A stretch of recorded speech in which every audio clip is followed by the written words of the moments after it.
Kunabantu abaney'khali zokusebenza. So lezi y'khali ziney'ndawo zazo, angazi phela mhlawumbe wena uzifaka yonke indawo yabo. Kuney'khali ey'ngena entabeni, kuney'khali ey'ngena emanzini, kuney'khali ekumele ukuthi usiphakamise usikhombe phezulu because ikhona into iyaba isibonakaliso ngalokho ukuthi ukuthi uma kunenyanga i-full moon, uphakamise isikhali sakho ulanda amandla. Sisazoke sichaze kabanzi indaba ye-full moon, ngoba phela wonke umuntu athi hheyi mase kuphakeme i-full moon ngiyakhathala, mase kuphakama i-full moon ngiyakhathala, uyabona? But angikho lapho ngisey'khaleni, ama-spiritual weapon, lapho wena ophupha khona idlozi lakho likutshela ukuthi mntana wami, nasi isikhali esokulwa. So kuney'khali ey'ngena entabeni, kuney'khali ey'ngena emanzini. So fanele ubheke ukuthi lesi sikhali sisho ukuthini, sinjani. Bese kuba khona iy'khali zokuvika, khona umuntu uzobhubha uhawu olokuvika, angithi ukuvika usuke uvikela noma ngabe yini esuke iza kwisitha, cause abantu ababephatha amahawu basuke benezitha, amabutho lawo, amakhosi kakhulu, abantu, amadoda ephatha uhawu, uhawu luphathwa abantu besilisa. So yingakho-ke uhamba namakhehla afuna loluya hawu loya, liyazi ukuthi uzohamba uhambe uvike leyo zitha. If-ke ungalithengi loluya hawu, uzofika ngani? Ya injalo ngoba kunamahawu ahlukahlukene ukuthi umuntu elakhe elokwenzani. Omunye ufuna ukulibeka lapha emsamo athi hhayi mina belingivikelile, omunye ame phahla. Mina I would suggest ukuthi uma uphahla ulibambe like with both of your hands and ukhulume uvike izitha zakho, and then uphinde futhi ulibeke futhi nasemsamo, that is fine. Libe khona balibone nabanikazi balo ngenkathi babemezile befikile beze kuwe bezolokhuza, bezodlulisa umyalezo ukuthi cha nanto esiyifunayo. So kubalulekile ukuthi balibone lapho bephahlela khona noma lapho wena uphahla nabo khona. So into yakhona iba kanjalo. Then bese kuba khona isikhali induku, kunethusi elinelanga nequde nenyanga, ngingasho kanjalo. Iqude kumele ukhuleke ngo-4 to 3 midnight, which is ey'ntatha. You pray between those times. Ukhuleka kakhulu ey'ntatha because elokukhuleka kakhulu ebusuku elokucela, because ukuvuka kwesikhathi ilapho kukhala khona iqude liyakuvusa. So kumele ucele ubonge, ucele usuku, ubonge ukuvuka ngalesiya sikhali. Ngalesiya sikhali ubonga ukuvuka, ucela usuku lwakho luhambe kahle, bese ucela amandla ngalo kubanikazi balo ngaleso sikhathi. So limele lokhu. Then bese kuba khona elinani elinento yokubambelela kanje with something roundish like it's a metal, ya. Lelo lichaza ukuthi wena nezalikazi unabantu abadala kakhulu abahambayo, ababe nohambo, because you need something to balance in order to reach where you're going. So babe nohambo olude nenkolo yabo as abantu abadala basakhula kuwena, basanda kuwena, bakunika amandla, nawe uzoba nohambo olude ngomoya noma ngamandla akho nobuprofethi bakho whatever. So uma unesithunywa ungumprofethi, so uyaphrofetha, ukhule usebenza ngamanzi, udila kakhulu nje ngento yamanzi. So usebenzisa this type of ithusi, uyakhuleka ngaso ngoba ngithi unohambo, liyangena entabeni, liyangena emanzini, lingena kuyona yonke indawo leli. bese kuba elide, elincane, elifishane. Ahlukile-ke amathusi, yabo?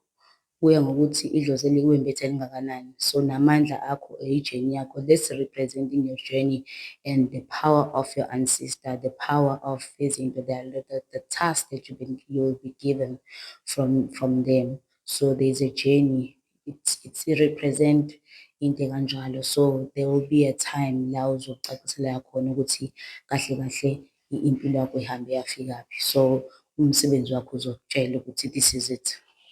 Okay, bese sibuyela lana-ke kunaleli elimu kanje, ithusi elide kanje. So labo bantu labo liyinsimbi, it's a metal, liyakwazi ukuthi njani lingene kubaprofethi kakhulu bamanzi, idlozi kakhulu lamanzi, amakhehla, right? Amakhehla asuke kusekumuntu omdala kakhulu osenohambo that experiences a lot of challenges ohambeni lwakhe noma emandleni akhe ebuholini bakhe, zona zonke izinto ey'njalo. So kusuke kumele amandla, abaphristi, ababhishobhi, abashumayeli, abantu lowo muntu onethusi elikanje elisuke li-represent-a uprofethi, amandla, ijeni, kuningi. So wena uyakwazi ukuprofetha, uyakwazi ukushumayela, uyalazi iBhayibheli. So that represent abashumayeli nabaphristi from the Bible as lo muntu osuke ephakame kuwe evela ngalesi khali, that represent ukuthi lo muntu uhamba uhambo olude. So nawe kuyomele igcwale into yakhe emhlabeni ukuthi wena kahle kahle ungubani. So into yakhe ikanjalo, lelo thusi linjalo. Then bese kuba khona izikhali ey'ngena entabeni, kunesikhali, it's like a rope noma ifindo ephezulu, same like a rope, into efasiwe. So it's tied in like, angazi ngichaza kanjani but ikanjalo induku eyiplangwe. It's a wooden stick with the design of a rope, something like ifindo, it's something tied up, yeah. So into kanjalo, like I think you understand what I'm talking about. I think if I'm able to get something like a picture one day, I will show, maybe I can show it if I get it right now. So ikanjalo induku yakhona. Leyo kusuke kuwukuthi amandla agcinekile kuwena, amandla angeke athwebuleka, angeke athathwa. So if induku yakho inefindo, you know, ifasiwe, iqinile lento, liqinile leli dlozi, sikunike lesi sithunywa, it's very strong. So you have to be strong as well, because isithusi lakhona noma induku yakhona inefindo phezulu. Then elinye kube yinto nje kanje, that is amandla njengoba ngisho ukuthi umuntu onohambo olude. Elinye li-straight, so it's just independent spirit, siyidlozi elimele elisazohamba indlela elingeke libheke kakhulu abantu. If kuyinto eyodwa, that is why sometimes you end up looking at, there are a lot of people abaney'khali ey'mi kanje ezinde, ezinye zimi kanje, yabo? So esikanje esisodwa esi-straight nje, just a wooden stick emile, it's just a independent spirit esiy'mele sona, it doesn't need like ukuthi silapha abantu and something like that. Kudinga ukuthi sona sibe-activated with izinto like ngokomoya, like ukukholwa, like go to church. If esontweni kuyiwa emanzini, wena you participate, not like something that will come up and have any excuses about something when you always be there, you know. So simele lokho, independent spirit wena naso nikanje anihlukani. So induku le eyodwa nje imele lokhu, yabo? So iy'khali zehlukile nalesi sesiphambano. So esinesiphambano kusuke kusho ukuthi wena, you will carry a Bible, you will believe in Jesus, you believe in God, you will believe in angels, you will believe in anything i-physically sakho siphambane, as you can see. Yabo, I also have a Bible. This is a cross, and you see, it's a cross. It's a cross everywhere. So I'm gonna use this. So for the advice spiritually, do not allow anyone to touch your wooden stick, which it's for praying, and make sure when you use it, it's like it's a must that you have to use it, not like you just take it. Yeah, but if you're healing someone, or you're going for a prayer, or you're going for the group cinemas or something like that, I don't know what your plans are at the moment, but I was passing on kanjani.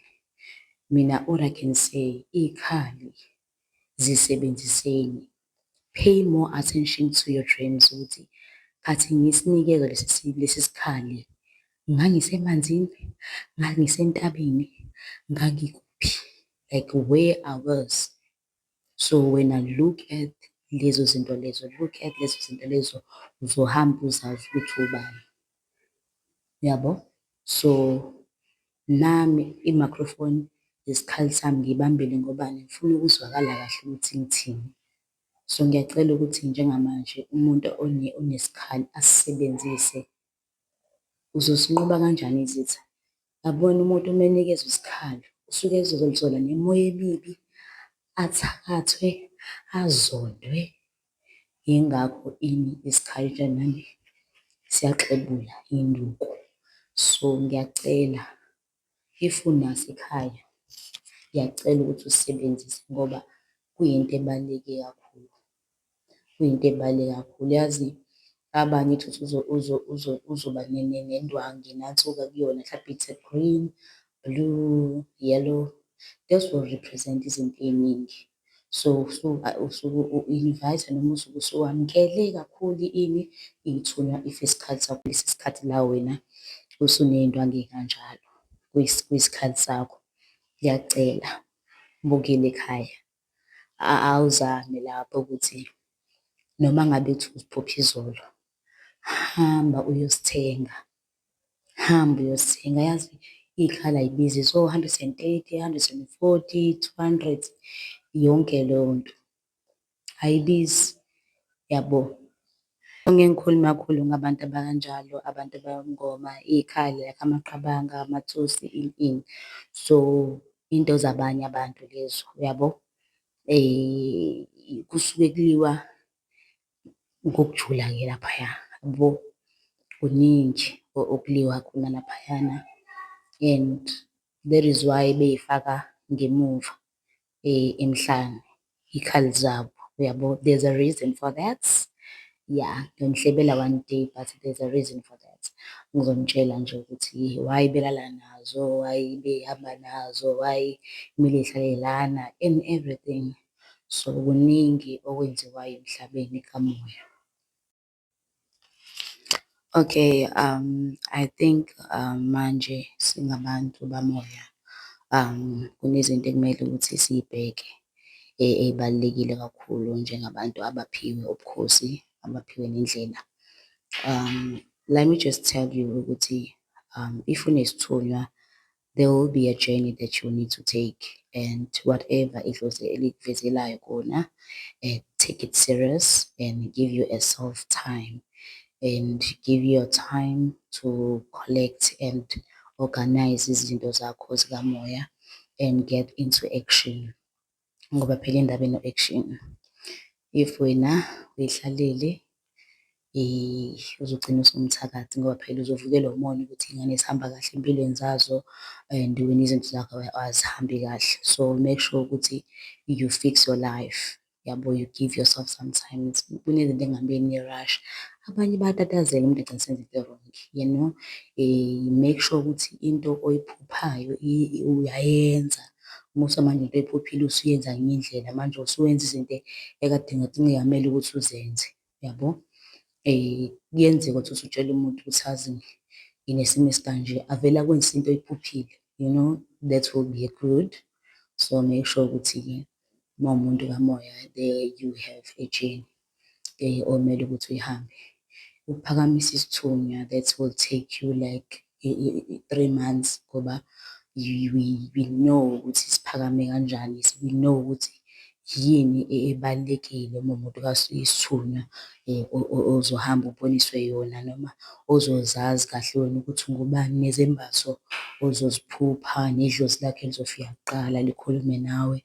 And once isithunywa saphakama, there is where ubukhosi bakho bonke buzocaca ukuthi like who are you, you know, who are you as a person. Ziningi izinto ekumele sizazi, ekumele sifunde. Esithunyweni sifunda into ey'ningi, kumnandi.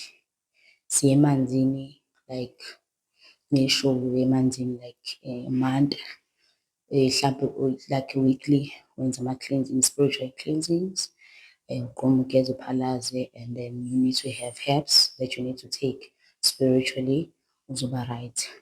So ngiyacela nje lapha ekhaya ukuthi izinto ey'kanjalo zise-serious, ukhanye, ugeze, uhlambulule, uqoqe iy'khali zakho manje, zisebenzise manje isikhathi sakho ekhaya. Ngiyacela babukeli, angizoloke nje ngishumayela ngoba ikhona lento engifeyila ukuthi angikhulume ngey'khali. Kunabantu abalahlekile, kunabantu abangazi ukuthi lesi khali abanginikeza sona sanye simele ukuthini, yini, uyabona? Zama-ke manje ukuthi usithole isikhathi sakho, usisebenzise namhlanje ebusuku, ukhanyise iy'bani zakho, ushise impepho, noma ungashisi impepho, that is okay, akunankinga. Isithunywa siyalalela, wena nje pray, uthathe isikhathi sakho nesembatho sakho, ukhuleke, ucele inhlanhla, ucele ubukhosi, ucele amandla nenkuthalo uyicele. So uzocela lezo zinto-ke like, yeah. Thank you for your time. Don't forget to like and subscribe. Don't forget to like and subscribe. Okay? So injalo-ke indaba.